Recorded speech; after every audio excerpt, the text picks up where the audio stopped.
This is the PWA Crossing the Finish Line podcast series for people who want to be as successful as possible in their careers. The topic of this podcast is managing your boss effectively. First of all, I think it's important that you think of your boss as your number one customer.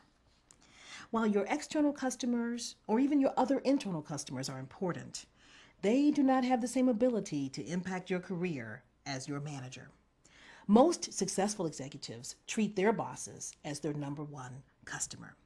Now, I'm not saying you have to be best friends with your boss, and I'm not even sure I would recommend that, but you do need to have a respectful, cordial relationship, and I would emphasize relationship with your manager. It's important to make your manager look good. If you make your boss successful, the way the game is played is you should be amply rewarded. Whether your boss likes you or not, he or she will not be able to resist someone who dedicates themselves to making the boss look good. Making the boss look good means working on things that are priorities and important for your boss, making sure that your goals are completely aligned with your boss's goals.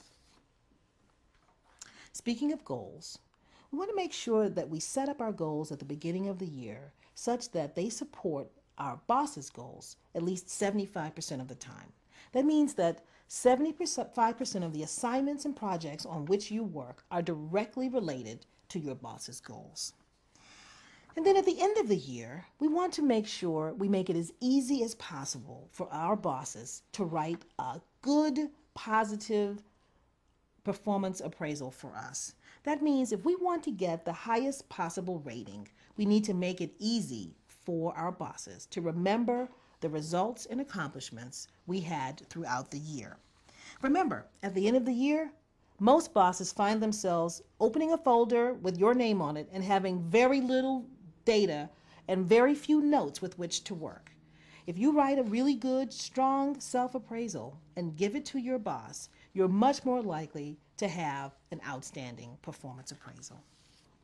Finally, I'd like you to figure out how to become a member of your boss's kitchen cabinet.